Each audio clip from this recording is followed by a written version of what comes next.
So you must be saying to yourself, I need some tips. I need some tricks. I want to become a registered nurse. I want to become a CRNA now. What do I do? Well, in this video, I'm going to talk all about that, so definitely keep watching. My name is Christine, and welcome to a new video. If this is your first time here, you want to become a CRNA or grow your CRNA career, definitely subscribe and hit the bell so you don't miss anything.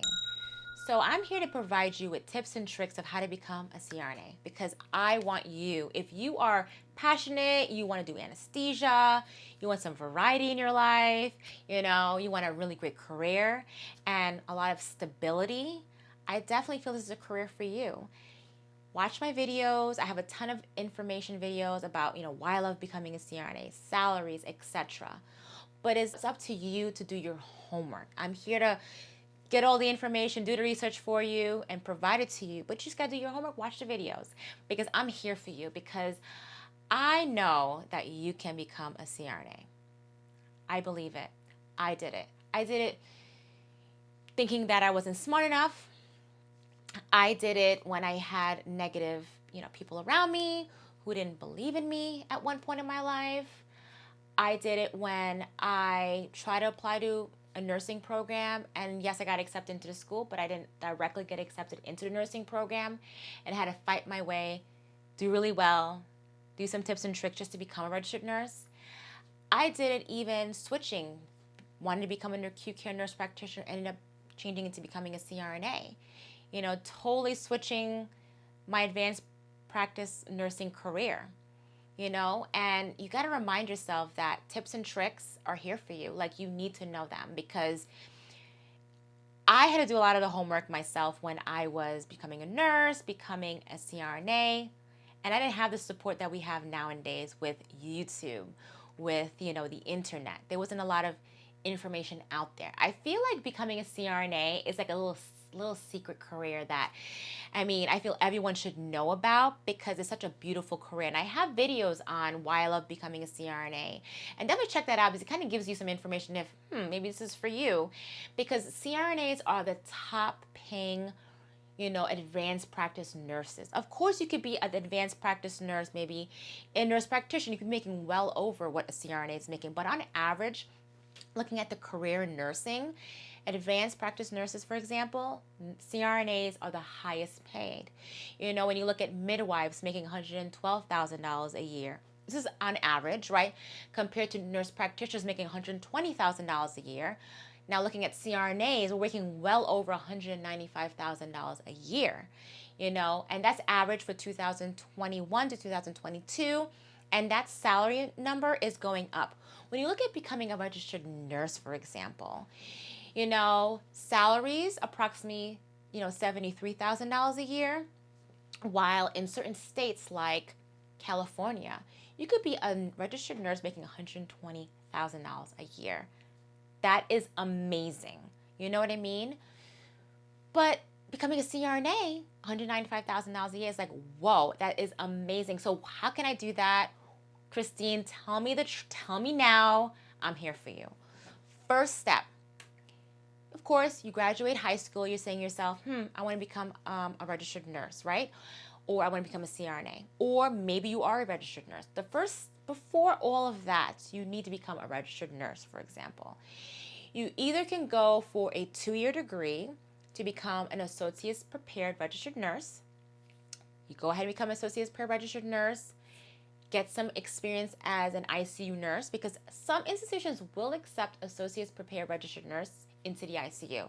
It's an opportunity for you, because some places, they don't have the availability of having registered nurses. It's difficult, it's a huge shortage. The average nurse is in their 40s to 50s. Even professors is so difficult to find. So that should speak words to you. You know what I mean? Like, even becoming a registered nurse is amazing. So looking at that, associate prepared registered nurse, maybe go get your experience, but then you have to become a bachelor's prepared registered nurse to even think about CRNA school. So if you have the opportunity to become a registered nurse, if you have the option associates versus bachelors, I would say go for your bachelor's right away. But if you have an associate, you just have to go back to school. A lot of hospitals will pay for you to take classes to get your bachelor's degree because they need you, and they'll just pay you to help you get your degree. And at the same time, either or, you can get ICU experience. So say, for example, you become a bachelor's prepared registered nurse, which is amazing, a 4-year degree. There's different ways you can become it too. Saying you have a degree in art, you have a degree in music, and you say to yourself, you know what, I want to become a registered nurse. Is that even possible? Yes, it is possible. There's something called an accelerated bachelor's of nursing degree you can get. And you can get that, in as little as 12 months or upwards of 2 years. But on average, most programs are 18 months. So if you have another career and you want to go into nursing, that is definitely a beautiful option. And that can accelerate your chances, of course, to become a registered nurse quickly. But specifically a bachelor's prepared, right? So saying you're a bachelor's prepared registered nurse, you're like, Christine, what is next? I'm currently a registered nurse and I already have all of that. What do I do now? Well, the goal is to go into the ICU. There's multiple ICUs you can go into. You can go into critical care ICU, medical ICU, surgical ICU, there's neuro ICU, there's cardiovascular ICU. I mean, there's a ton of different ICUs, but the goal is to get into the ICU. A lot of hospitals, they require at least 1 year, 6 months to a year to have medical surgical floor experience before you go ahead and get into the ICU.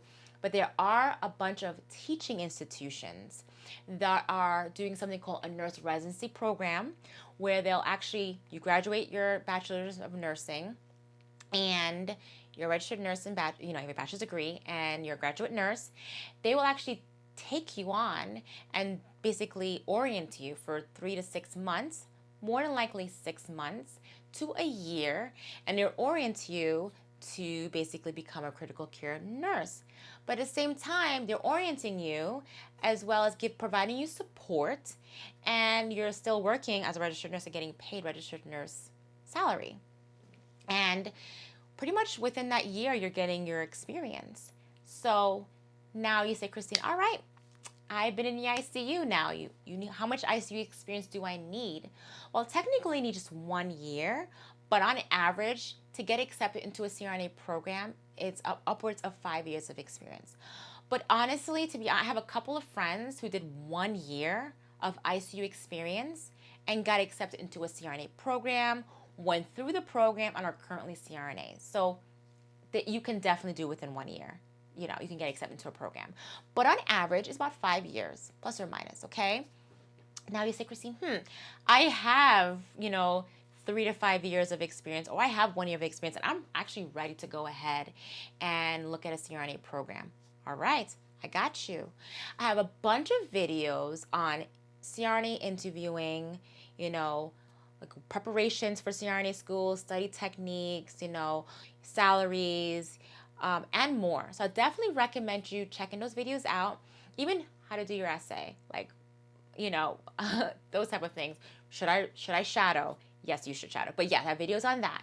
So many videos for you because I remember when I didn't have the support of, like I had to figure it all out myself. And now I'm a CRNA and I want to give back to the world, that I want to support you. I want to be a resource for you. I want to provide you with help to, be able to become a CRNA. So that's why I'm here today, providing you this content, why I'm here on YouTube, because I'm just doing it because I'm passionate.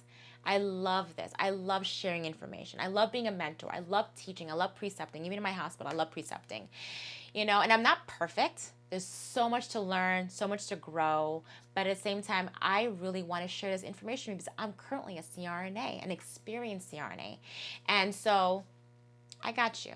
So watch those videos, and it kind of can give you some help on, how to prepare for your interview, what kind of schools, private versus public, even cost for school can be very expensive. So now you're in the area. Now you say stuff, all right, Christine, I've already applied. What do I do next? So yes, maybe you apply, right? You go through all the different things that goes into the application process that I have videos on. And now the next thing is that a lot of programs, 95% of the programs, you get kind of like, they pick, saying there's 1,000 applicants, maybe 30 students will be picked for an interview. So if you're picked for an interview, you're not done yet. You have to go through the interview. And I have multiple videos on the interview process. So you have to go through the interview. I really recommend getting your CCRN, critical care, nursing certification, because that certification prepares you nationwide of, critical care medicine, learning your drips, knowing your receptors, knowing your drugs, knowing like all these different labs, and really knowing a lot that will help you to be prepared for that transition, prepared for the interview.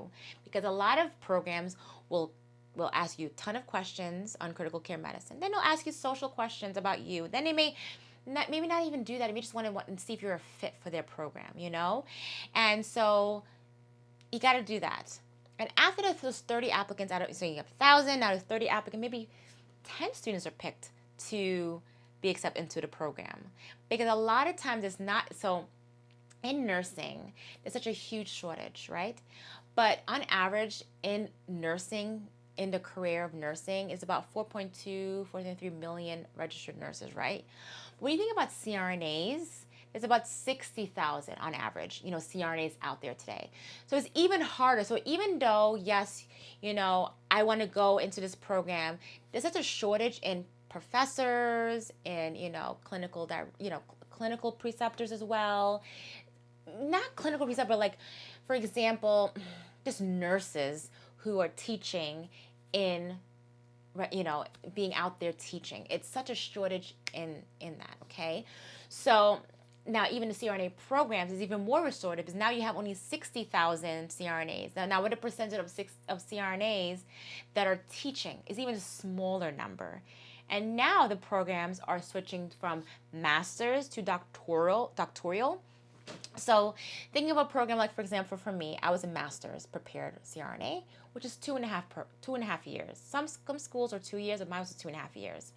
Well, now become a doctoral CRNA, is 3.5 to 4 years on average. So that's a change.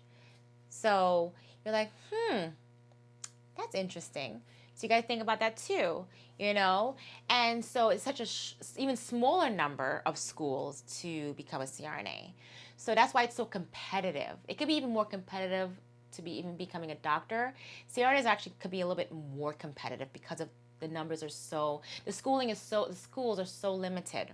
And even the amount of students in a class, 10 students compared to maybe hundreds of students, in a medical school, for example. So yes, so then you get accepted into a CRNA program. You're like, yes, I did it. But it's not over. It's not over. You have to go through the program, I really don't recommend, if you are accepted, into a program, to work. I mean, the first semester, depending on the program, sometimes it's front-loaded, where you're mainly doing didactics and they're not really doing any clinicals yet. So maybe the first semester you can, but honestly, I would say if you're a registered nurse now, start saving, start budgeting. Start saving, start budgeting. I wouldn't say that more than ever, because when you're in school, depending on the program, you wouldn't be successful. Honestly, you might think, oh, everyone who goes to CRNA school, they graduate and they become a CRNA. No, that's not the case. Some students, they thought they want to become a CRNA and they're doing it because of money. They're like, oh, I'm going to make $195,000, $200,000 a year. That's why I'm doing it. And they come to realize there's a lot of work that goes into it, and they really realize that this is not really a fit for them. So yes, there are students that drop out or even have issues in life that they're not really ready for the commitment that goes into becoming a CRNA. Really, there's a lot of like just giving up. You give up a lot. You give up a lot of social life. You give up studying. You have to study a lot.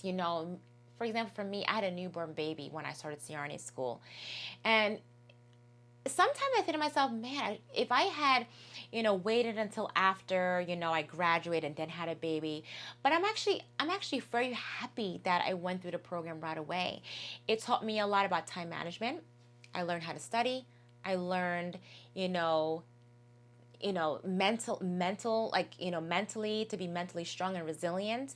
I mean, it was difficult in the moment, but if you're in a similar situation, you have a family, or you're pregnant and you're considering going to school, or maybe you think you're not smart enough. You are smart enough, by the way. Don't ever let anyone tell you're not. You are. You just gotta work hard. And if you're passionate and you feel like this information is resonating with you, I say go for it and run for it. You know what I mean? Sometimes you're in life, you're going this way and you just don't know for sure. But then when you find your path, you're like, okay, I'm going for it. I know what I know. Like, this is it. If you're feeling that's for you, you do it. You work for it. And, I have so many tips and tricks, videos, and, kind of to help guide you. But one of the biggest tip and trick I would say is doing your homework. And I have a bunch of different like playlists on my channel. You can look through different videos that's kind of set up for you. And I would say just browse through them. And if I don't 100% resonate with you, there are other, CRNAs out there on YouTube. Listen, watch their videos. Like, all this information is out there is for you. We are so lucky nowadays to have YouTube and TikTok and Twitter and just having a lot of social media out there. You can sit at home, put on your computer, and watch videos. And I recommend that you get a book or a sheet of paper and just write notes. As you watch videos, write notes. It kind of helps you. And if there's anything specifically, you know what? If you have any other questions, put in the comments below. If I can't answer it, there's definitely someone's going to answer it. And I'm going to try my best to answer those questions for you.